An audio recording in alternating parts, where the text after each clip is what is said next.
Women often ask me how to get a second date with the man they like, and I've got to say, men are asking me the very same question, and the solution I share with them may be a little different than you might expect.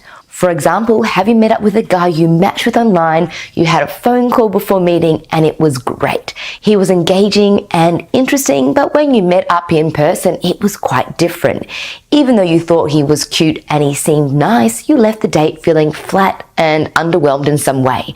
Perhaps the conversation was serious, or he was a bit reserved, or maybe he was really open and warm, though you were in your head and withdrawn, and every time he tried to flirt with you, you shut it down. In the dating world, this kind of dating experience is becoming commonplace because guarded and detached dating is on the rise.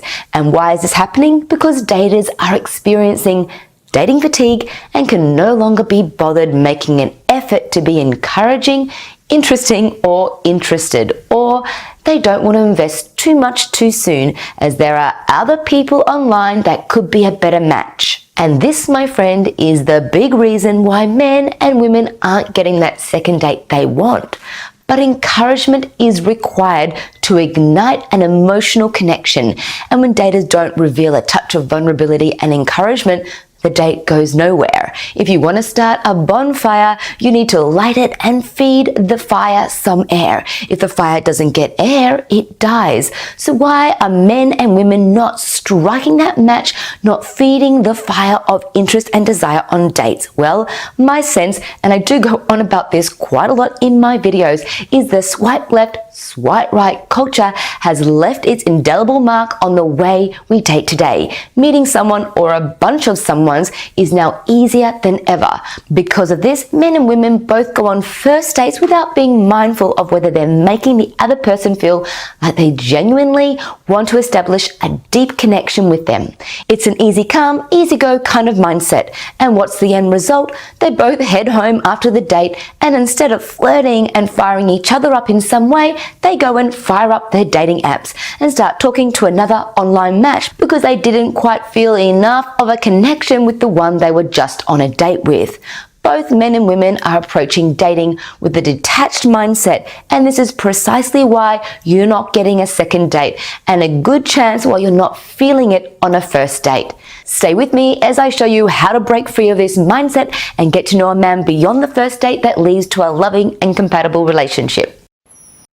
Here's a little truth bomb. The men you were on first dates with, those who didn't call you back or didn't want to go on a second date with you, most of them, if not all, want to be in a loving and lasting relationship just like you.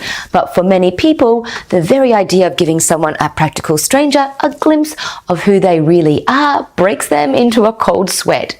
Even when genuine attraction is felt, many daters are not truly being open to love and the possibility of this person being a match. So if you're approaching first dates like a wary animal wondering if it's safe to eat the food in front of you, then keep watching. Because if you want to get that second date, then someone has to have the courage to break this disengaged cycle. Someone has to be a little more vulnerable and open to trigger or inspire a deeper connection.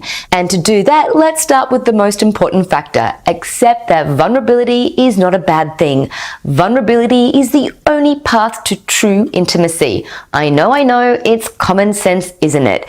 If vulnerability is the problem, then all you have to do is be vulnerable. Easy peasy. Unfortunately, this is one of those things that is easier said than done, though it doesn't have to be, because vulnerability on a date is not about revealing every secret you have or laying down all of your past hurts and traumas. No. During the early stages of dating, simply revealing that you may be attracted to someone or that you like someone, even just a little, is all that is needed. But more often than not, men and women are trying so hard to be confident and in control on a date that encouragement is getting lost to fear and insecurity. Revealing some vulnerability with a man does not mean you're going to marry him. You don't have to be 100% sure that he's your match. All you need to know is if you're attracted to him or like him enough to have a second date. If that's what you would like, then it's important to throw that detachment out of the window. Perhaps you were hurt in a past romantic relationship. Perhaps your insecurities are a product of your upbringing. These are all understandable reasons to protect yourself, and yet It's important to bring these love blocks to the fore, to heal them so that you can attract love into your life again. Now, sometimes the things that hold us back from being vulnerable are largely unconscious. If you're not sure if you have any love blocks or you want to know what yours could be, then I have a free, powerful quiz to share with you. You see, most of us have some emotional barriers that stop us from finding love, which can certainly show up in the way we date men.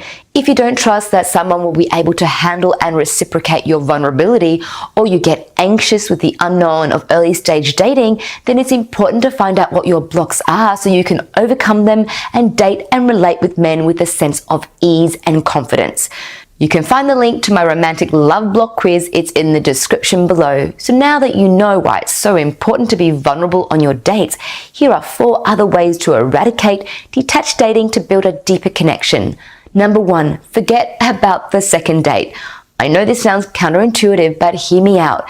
To get a second date, you need to forget about the second date. You see, when your sole focus is on being wanted and desired, the opposite tends to happen. Instead of attracting, you repel. Why? That's because you become less engaging, less natural, and therefore less attractive. You're dwelling too much inside your head on an outcome you think you need to feel good. You're not in your heart. You're not dating from a place of trust and love.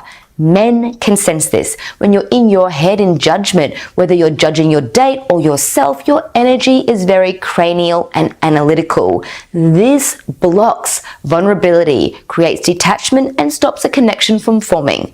In fact, I have a whole module in my Unlock His Heart program called the Apple Pie Technique, where I explain in detail exactly how to show up with a man in your heart, making you instantly magnetic to him. Now, this brings us to the second thing you need to do: be present. When you're on a date, be present.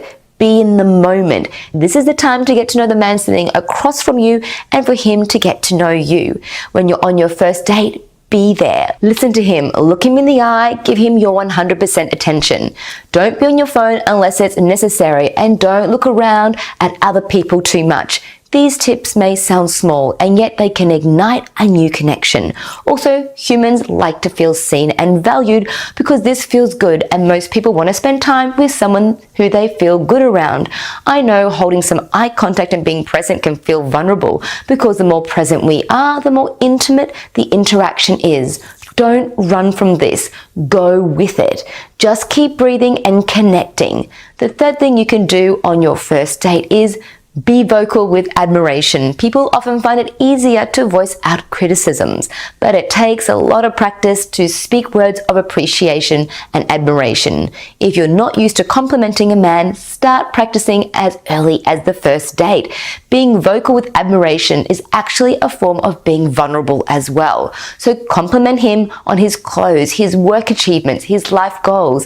Let him know he makes you laugh, or that he's a gentleman for paying for lunch or opening the door for you. Acknowledge acts of kindness, or let him know you respect something he has done.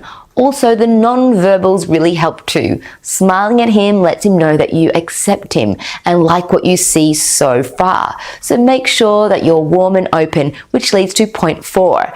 Rejection is part of dating. Detached dating is often driven by a fear of rejection or a fear of liking someone, letting them know, and then not having them respond or desire you in the same way.